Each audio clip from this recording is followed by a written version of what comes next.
السلام عليكم ورحمة الله وبركاته.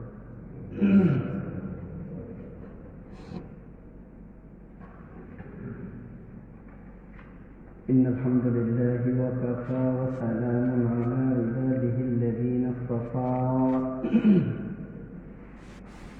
أما بعد فأعوذ بالله من الشيطان الرجيم. بسم الله الرحمن الرحيم. وما أرسلناك إلا رحمة للعالمين. بارك الله لنا ولكم في القرآن العظيم ونفعنا وإياكم بالآيات والذكر الحكيم.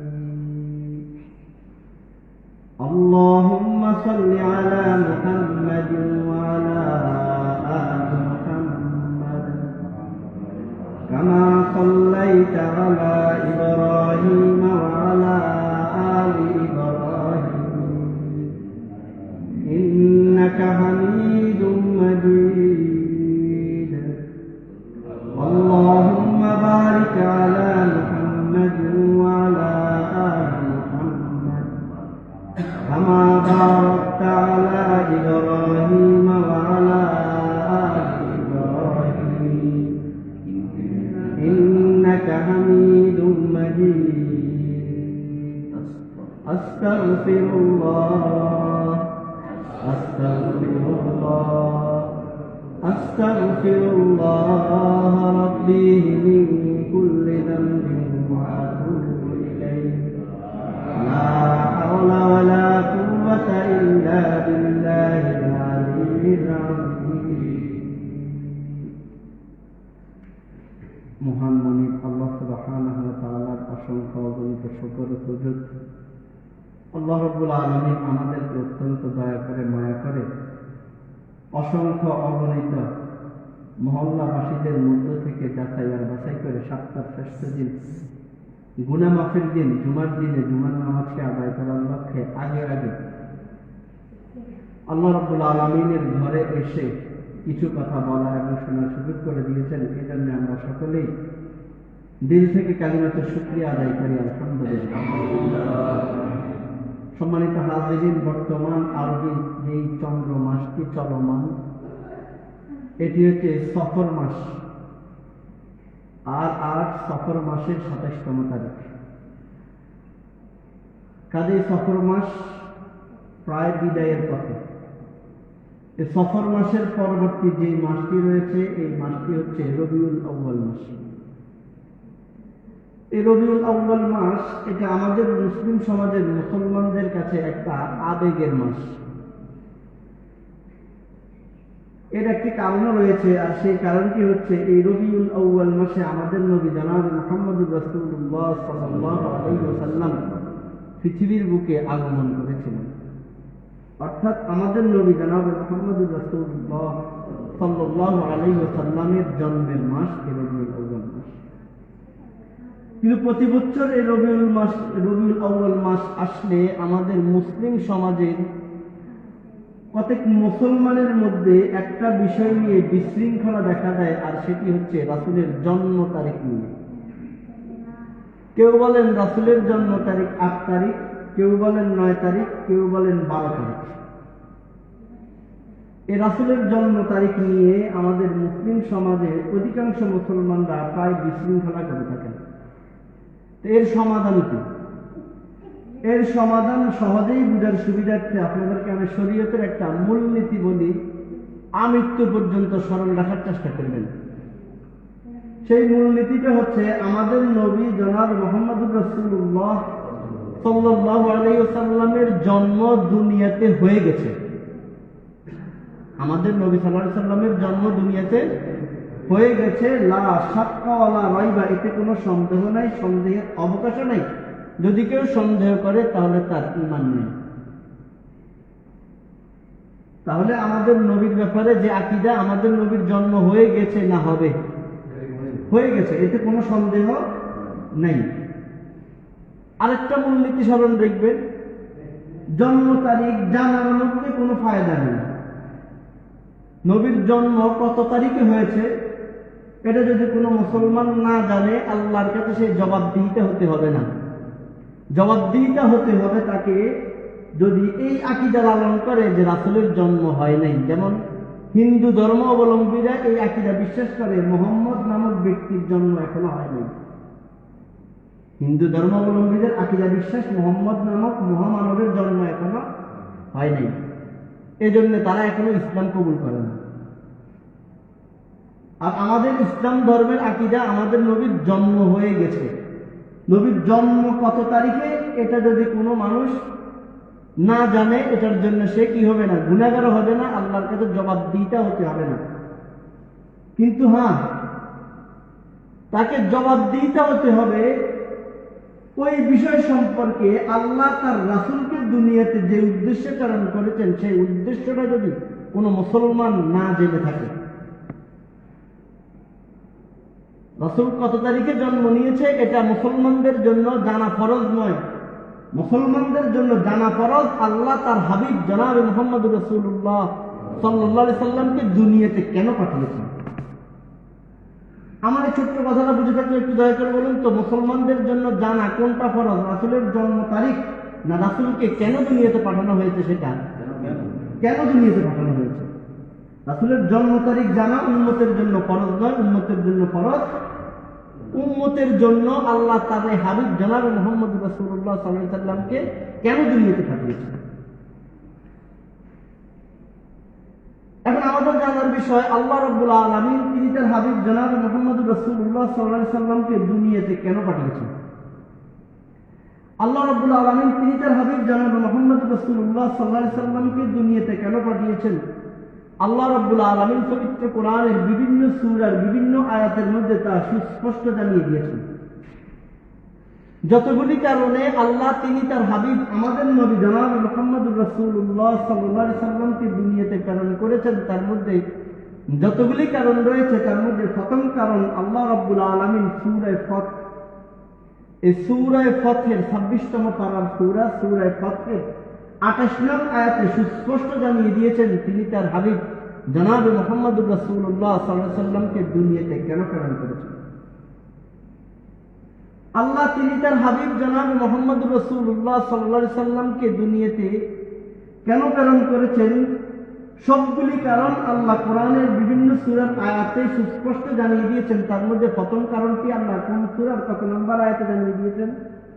সূরা ফাতের 28 নম্বর আয়াতে। সূরা ফাতে একটা হচ্ছে সূরা ফাতিহা, কোরআনের প্রথম সূরা, আর একটা হচ্ছে সূরাতুল ফাত, এটা 26তম পারার সূরা।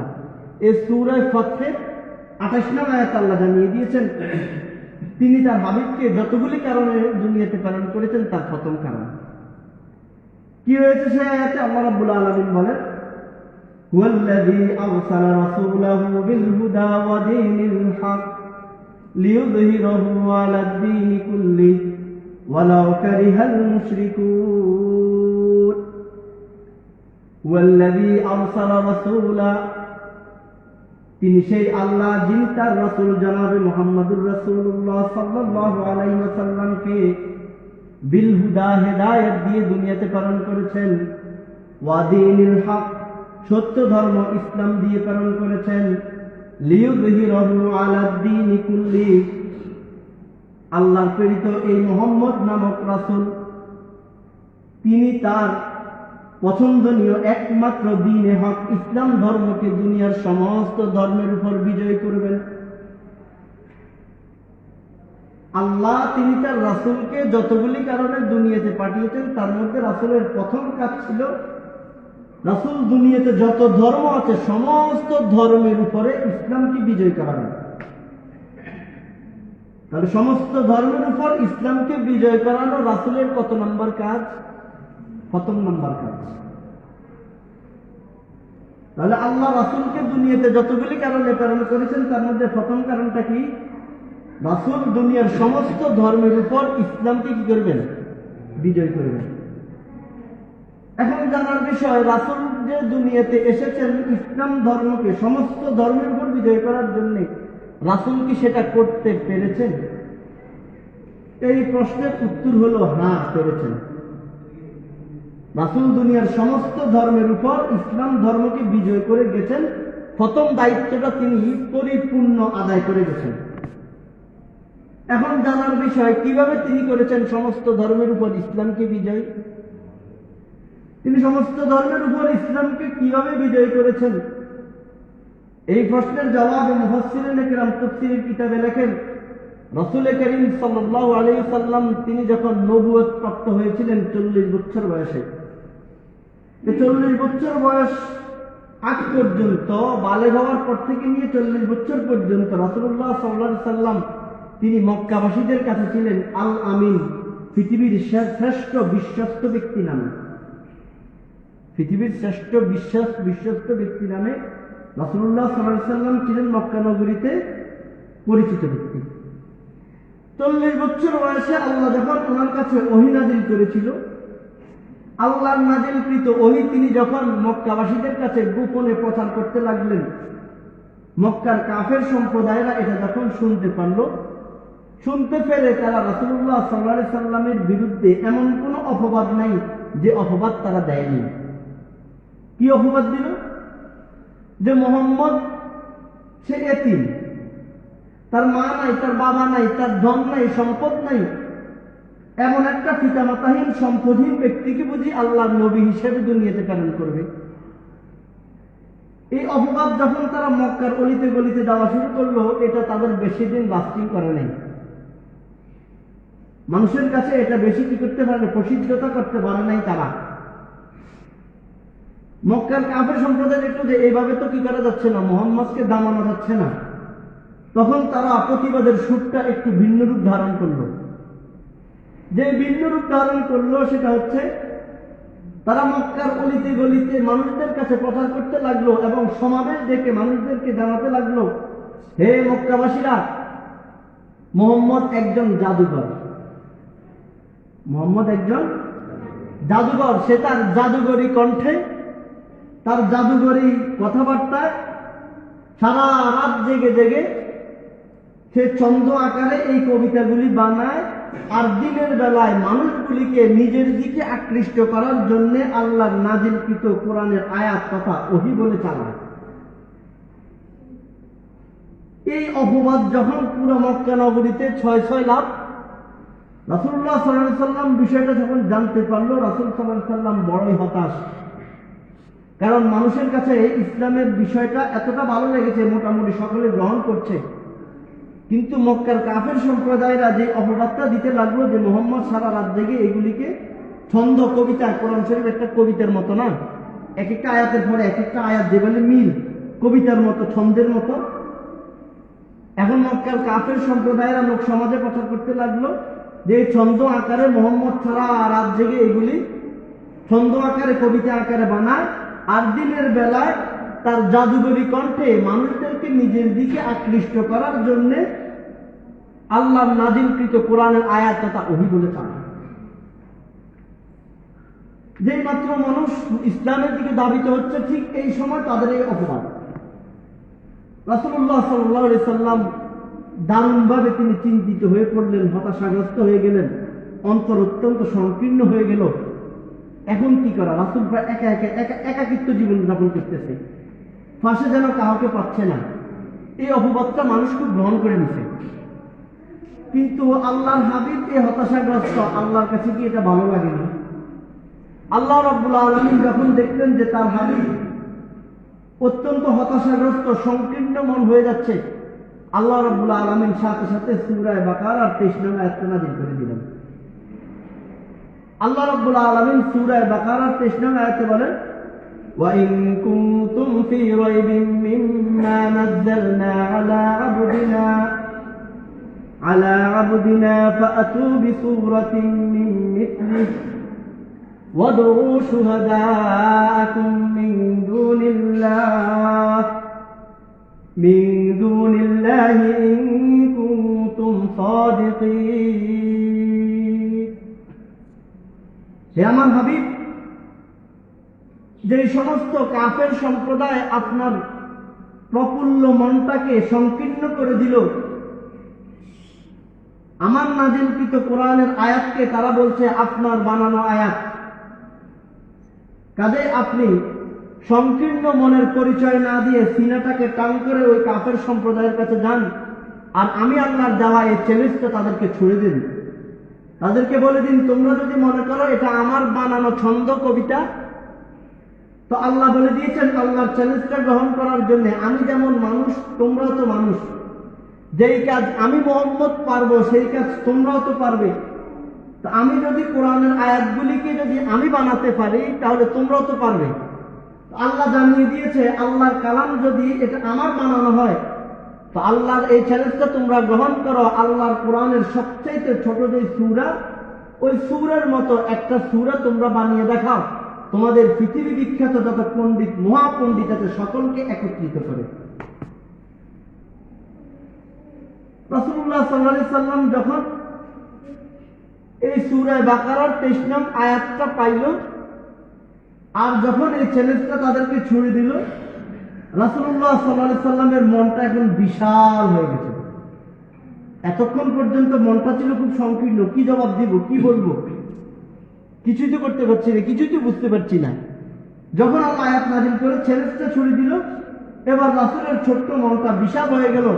মক্কার কাফেরদের কাছে যখন চ্যালেঞ্জটা ছুড়ে দিল যে তোমরা পারবে না, তোমাদের পৃথিবী বিখ্যাত যত পণ্ডিত মহাপণ্ডিত আরবি সাহিত্যে যত পণ্ডিত আছে, যত কবি, যত কাব্যকার আছে, যত গল্পকার আছে, সকলকে ডাকো, আর আল্লাহর কোরআনের সবচাইতে ছোট যে সূরা, ওই সূরার মতো একটা সূরা তোমরা বানিয়ে দেখাও। কারণ তোমরা তো মনে করছো এটা আমার বানানো, তা আমি মুহাম্মদ যেমন মানুষ, আমার পক্ষে যদি এটা বানানো সম্ভব হয়, তোমাদের পণ্ডিতদের পক্ষে তো বানানো সম্ভব হবে, কাজে বানিয়ে দেখাও। যেই মাত্র রাসূল তাদের কাছে এই চ্যালেঞ্জটা ছুড়ে দিল, মক্কার সমস্ত কাফেররা এবার রাসূলের দিকে তাকিয়ে হাও বলছে না, নাও বলছে না। কারণ হ্যাঁ বললেও বিপদ, না বললেও বিপদ। হ্যাঁ বললে বিপদ, কোরআনের আয়াত বানায় দেখাইতে হবে, আর এটা তাদের পক্ষে সম্ভব না, কারণ তারা তো গায়ের জোরে আর চাপার জোরে অপবাদটা দিচ্ছে। আর যদি বলে না আমরা তোমার এই চ্যালেঞ্জ গ্রহণ করবো না, তাহলে তো মানুষের জুতা ফিটা খাইতে হবে। তোমরা যদি এটাকে মুহাম্মদের বানানোই মনে করে থাকো, তাহলে তোমরা চ্যালেঞ্জ গ্রহণ করো না কেন? মুহাম্মদ তো কোনো স্কুল কলেজ ভার্সিটি কোনো মাদ্রাসায় পড়ালেখা করে নাই। তোমরা তো স্কুল কলেজ ভার্সিটিতে পড়ালেখা করেছো, তো সে একজন উম্মি হয়ে সে যদি পারে, তো তোমরা শিক্ষিতই, তোমরা কেন পারবে না? লোক সমাজে জুটা পিঠা খাইতে হবে, থুতু নিক্ষিপ্ত হতে হবে, এই ভয়ে তারা না করতে পারছে না। কথায় কথা মনে পড়ে, আমাদের সমাজে বিভিন্ন সময় দেখবেন বাচাল কিছু লোক আছে, গত সপ্তাহে বলে জায়গায় জায়গায় নাক গলায়, নিজেদেরকে মহাপণ্ডিত দাবি করে। এইরকম এক বাচ্চা বাচাল বাচ্চা। আমরা এখন বর্তমান সময় বিনোদনের জন্য নাটক, সিনেমা, খেলাধুলা দেখি। তো ওই সময় তো মোবাইল, টিভি এগুলোর ব্যবস্থা ছিল না। তো কিছু কিছু বাচ্চা আসলে একটু ইতর টাইপের, তো ইতর বাচ্চা, এই বদমাইশ বাচ্চার অন্তরে স্বাদ দেখছে, সে গল্প শুনবে। সে কি শুনবে? গল্প শুনবে। সে ঘোষণাকারীকে ডাক দিছে, দিয়ে বলতেছে ঢোল পিটাও আর রাজ্যের বিরুদ্ধে তুমি ঘোষণা করে দাও। বাচ্চার অন্তরে সব দেখছে, সে গল্প শুনবে। যে তাকে নতুন নতুন গল্প শুনাইব, তাকে রাজ্যের অর্ধেক লিখে দিবে। এবার বাচ্চার অনুমতি পেয়ে ঘোষণাকারী পুরা মহল্লায়, পাড়ায় মহল্লায় ঢোল পিটাচ্ছে আর ঘোষণা দিচ্ছে যে কবিদের জন্য সুসংবাদ, গল্পকারদের জন্য সুসংবাদ। বাচ্চার মনে স্বাদ জাগবে, বাচ্চা গল্প শুনবে। যে তাকে নতুন গল্প শুনাইবে তাকে রাজ্যের অর্ধেক লিখে দিবে, এইদিকে তো পুরা মহল্লায় হইচই পড়ে গেছে। আরে এটা তো দারুণ অবস্থা, রাজ্যের অর্ধেক লিখে দিবে, নতুন গল্প শুনে দিবে। এবার পুরো পৃথিবীর যত বাছা বাছা বিখ্যাত গল্পকার, যত উপন্যাসিক লেখক আছে, যত কৌতুক শিল্পী আছে, সকলে বাচ্চার বাড়ির সামনে লাইন, একজন একজন করে ঢুকতেছে। বাচ্চা তার ইজি চেয়ার, ঢুলে যাচ্ছে না, ইজি চেয়ার এটার মধ্যে শুয়ে আছে। আর একজন একজন করে কবি, গল্পকার, সাহিত্যকার আসতেছে, একটা একটা করে গল্প শুনে। গল্প শোনা শেষ, বাচ্চা বলে ওমা এটা তো বহু শুনছি, এটা বহু পুরানো। গল্প শোনা শেষ, উত্তর কি? এটা তো শুনছি, এটা বহুত পুরানো। নতুন হইলেও বলে, পুরান হইলেও বলে। নতুন বলে না কেন? বললে তো যদি বলে এটা নতুন গল্প, জীবনে ফার্স্ট শুনছি, তাহলে রাজ্যের অর্ধেক লিখে দিতে হবে। রাজ্যের অর্ধেক লিখে দেওয়ার ভয়ে এখন যে যত গল্পই শোনাক না কেন, সে বলবো এটা তো শুনছি, এটা পুরান গল্প। এইভাবে বলতে বলতে বলতে বলতে সিরিয়াল শেষ। হাজার হাজার কবি, উপন্যাস শিল্পী সবাই আসে গল্প শোনা, কেউ বাচ্চাকে নতুন গল্প শুনতে ফেলবে না। সকলে যে যেটা বলে বসা, বাচ্চা বলে এটা পুরাতন, এটা শুনছি। যখন সব শেষ, তো জনগণ তো বুঝছে যে বাচ্চা তো কত নম্বরের বিড়াল। এখন জনগণ ঐক্যবদ্ধ হয়েছে। জনগণ ঐক্যবদ্ধ হয়ে সিদ্ধান্ত নিল যে এই বিড়ালের সাথে বিড়ালি করা ছাড়া উপায় হবে না। সে আমাদেরকে ঘোষণা দিয়ে আমাদেরকে এরকম একটা নাকানি চুবানি খাওয়াইছে, তাকেও তো এরকম একজনকে দিয়ে নাকানি চুবানি খাওয়াইতে হবে। তো সিদ্ধান্ত এসলো যে আমাদের পার্শ্ববর্তী একজন বড় বিজ্ঞ আলেম আছে, আমাদের পাশে একজন বড় বিজ্ঞ আলেম আছে, শেখ সাদি রহমতুল্লাহ। উনি তো জগৎ বিখ্যাত আলেম, ওনার কাছে গেলে একটা সমাধান আমরা পাব।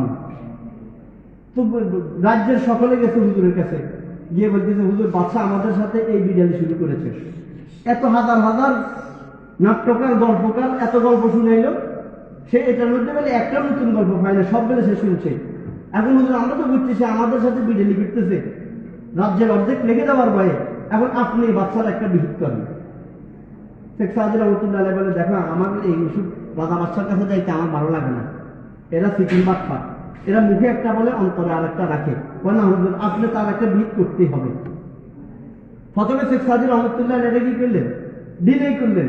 পরবর্তীতে গ্রামের সবাই যখন চাকরি দিচ্ছে, এখন হুজুর বলছে আচ্ছা ঠিক আছে আমি জানি, না হুজুর আজকেই যাইতে হবে, নাহলে সে আবার অন্য কোনো শর্ত লাগাই দিব, আজকে দিয়ে যেতে হবে। ঠিক আছে চলো, গেছে। তো বাচ্চা উজিরের কাছে বললো যে বাচ্চা একজন আলেম এসছে, আপনি একটা নতুন গল্প শুনে দেন। বলে এত বড় বড় সারা পৃথিবী বিখ্যাত এত বাছাই করা গল্পকার, উপন্যাসিককার, লেখক এতজনে কি কোনো নতুন গল্প শুনেতে পারলে 2 টাকার মূল্যবি সে কি শুনাইব?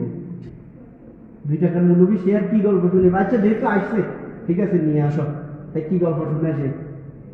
তো শেখ সাদি রহমতুল্লাহ আলাই বাচ্চার কাছে গেছে, বাচ্চা শুয়ে শুয়ে বলতেছে, আর একটু টিটকারে শুনে বলতেছে মৌলবী সাহেব আমনে বেলা আমার নতুন গল্প শুনাইবেন। কহ মনে তো করছিলাম, কোথায় শুনান কি গল্প? আগে আপনি আমার সাথে বলেন, আপনি যেই নির্দেশ দিয়েছেন নতুন গল্প শুনেলে রাজ্যের অর্ধেক লিখে দিবেন, আপনি কি আপনার কথার মধ্যে অটল আছেন? অটল আসি জানি, হয়তো ইসলাম আছে, সাথে সাথে লিখে দিয়ে দিব। বলে আপনি আপনার কথাটা থাকবেন না? কখন আসি, তুমি বলো তোমার নতুন গল্প। আচ্ছা বাচ্চা আপনি কি এই গল্পটা শুনছেন নি? আমার দাদার থেকে আপনার দাদা 1 লক্ষ দিরহাম যে হাওলাত নিছেন, আপনি কি ওই গল্প শুনছেন নি? আপনার দাদা যে আমার দাদার থেকে 1 লক্ষ দিরহাম, ছোট্ট মতো খায় না, 1 লক্ষ দিরহাম, 1 লক্ষ দিরহাম, 1 লক্ষ দিরহাম যে হাওলাত নিছে, এই গল্প আমরা শুনছি নি? বাচ্চার এদিকে লড়াছড়া বন্ধ, বাচ্চা এদিকে হুজুরের দিকে তাকে হ্যাঁ বলে না, না বলে না, হ্যাঁ বললেও বিপদ, না বললেও বিপদ। যদি বলে হ্যাঁ শুনছি, তো হুজুর বললো টাকা দিন না, 1 লক্ষ দিরহাম দেন। আর যদি বলেন না, তাহলে নতুন গল্প, তো রাজ্যের অর্ধেক লিখে দেন। হ্যাঁ বলে না, নাও বলে না। তো মক্কার কাফেররা যখন রাসূলুল্লাহ সাল্লাল্লাহু আলাইহি সাল্লামের উপরে এই মিথ্যা অপবাদটা দিল যে মুহাম্মদ রাতের বেলা ছন্দ আকারে, কবিতা আকারে এগুলি বানায়, আর দিনের বেলা মানুষকে নিজের দিকে আকৃষ্ট করার জন্য আল্লাহর নাযিলকৃত কোরআনের আয়াত তথা ওহী বলে চালায়। যখন আল্লাহ সূরা বাকারার 23 নং আয়াতটা নাযিল করে তাদের মুখে চ্যালেঞ্জ ছুড়ে দিল, রাসূল যখন তাদেরকে আল্লাহর চ্যালেঞ্জের কথা জানাই দিল, এখন তারা চ্যালেঞ্জ গ্রহণও করে না, আবার চ্যালেঞ্জ ফালাই দিচ্ছে না। চ্যালেঞ্জ গ্রহণ করলেও বিপদ, না করলেও বিপদ। এখন সর্বশেষ তারা চিন্তা করলো যে যদি নিজেদের অস্তিত্ব বাঁচাইতে হয়, আমরা জানি কোরআন আয়াত বানাইতে পারবো না, কিন্তু মানুষের পিঠা থেকে বাঁচতে হলে তো চ্যালেঞ্জটা গ্রহণ করতে হবে। কাজে মানুষের পিঠার থেকে নিজেকে বাঁচাইতে হলে চ্যালেঞ্জটা গ্রহণ করা। আবু জাহেল বলল ঠিক আছে, চ্যালেঞ্জ গ্রহণ করলাম, আমরা তোমার মতো করে এরকম কোরআনের ছোট যে সূরা, ওই সূরার মতো একটা সূরা বানাবো। ঠিক আছে, দিনক্ষণ ঠিক করেন। বলে যে হ্যাঁ দিনক্ষণ এইভাবে খানা কাবার পাশে হবে। এদিকে আবু জাহেল, উতবা, সাইবা তারা পৃথিবী বিখ্যাত বিশাল মোটা অঙ্কের একটা অ্যামাউন্ট তারা ঘোষণা করেছে যে কোরআনের এই মুহাম্মদের বানানো এই কালামগুলির মতো 3টা কালাম যে বানাতে পারবে তাকে আমরা এই দিব। পাহাড় পরিমাণ তারা মোটা অঙ্কের একটা বাজেট নির্ধারণ করেছে। সারা পৃথিবী থেকে আরবি সাহিত্যের যত পণ্ডিত মহাপণ্ডিত আছে সমস্ত পণ্ডিত মহাপণ্ডিত মক্কাতে এসে উপস্থিত। দিনের পর দিন, সময়ের পর সময়, মাসের পর মাস অতিবাহিত হচ্ছে। কোরআনের সবচেয়ে ছোট যে সূরা, ওই সূরার মতো সূরা বানাবে তো দূরের কথা, একটা আয়াত তারা বানাতে পারছে না। বানানো কি এত সহজ নয়? চাপার জোরে না আমি বললাম এটা মুহাম্মদের বানানো, কিন্তু আসলে কি বাস্তবতা এটা নাকি? মুহাম্মদুর রাসূলুল্লাহ সাল্লাল্লাহু আলাইহি সাল্লামের আমি তো ইসলামকে ধ্বংস করার জন্য তারা এই মিশনে নেমেছে। এবার তারাই তাদের অস্তিত্ব হারাবার পথে। যখন তাদের সমস্ত পণ্ডিত মহাপণ্ডিত ব্যর্থতায় রূপ ধারণ করলো, তাদের পক্ষে আর সম্ভব হচ্ছে না। আর সারা পৃথিবীর ফোকাস এখন মক্কা নগরের দিকে, কারণ সারা পৃথিবীটা সংবাদ হয়ে গেছে না। সারা পৃথিবীর সমস্ত পণ্ডিত মহাপণ্ডিতরা আসছে, সবাই তাকিয়ে আছে মক্কা নগরের দিকে যে কি ফলাফল আসে। কাফেরদের অস্তিত্ব হারাবার পথে, আর ইসলাম এবং মুসলমানদেরও অস্তিত্ব টিকে থাকবে কি থাকবে না এটার মধ্যে। যদি তারা 3টা আয়াত বানায় তাহলে ইসলাম এবং মুসলমান কি হয়ে যাবে? বিলুপ্ত হয়ে যাবে। আর যদি না পারে তাহলে কাফের সম্প্রদায় নিয়ে সমস্ত ধর্মাবলম্বীরা তারা কি হয়ে যাবে? নিচু হয়ে যাবে। এজন্য সারা পৃথিবীর ফোকাস এখন মক্কা নগরের দিকে। সকলেই সকলের মতো করে খোঁজ খবর নিচ্ছে। সর্বশেষ যখন তারা ব্যর্থতায় গিয়ে পৌঁছইল, তো তাদের মধ্যে যে সবচাইতে মহাপণ্ডিত, সে একটা শব্দ, একটা বাক্য সে লিখে গেছে, যা সোনালী অক্ষরে লিখে রাখার মতো। সে বলতেছে, হাযা লাইসা কালামিল বাশার। আমরা এই দীর্ঘ সময় মুহাম্মদের বানানো যে কালামগুলি বানানো নিয়ে আমরা চেষ্টা করতেছি, হে পৃথিবীর মানুষ সকল তোমরা জেনে রাখো, হাযা লাইসা মিন কালামিল বাশার। এটা কোনো মানুষের বানানো গ্রন্থ নয়, এটা একমাত্র আল্লাহ রাব্বুল আলামিনের বানানো গ্রন্থ। তাদের সমস্ত পণ্ডিতরা আসছে মুহাম্মদের কোরআনকে কি করার জন্য? মুহাম্মদের বানানো গ্রন্থ বলে চালানোর জন্য। কিন্তু সর্বশেষ নিজেরাই কি সাক্ষী দিয়ে গেল যে এটা কোনো মানবের বানানো গ্রন্থ নয়, একমাত্র আল্লাহ রাব্বুল আলামিন।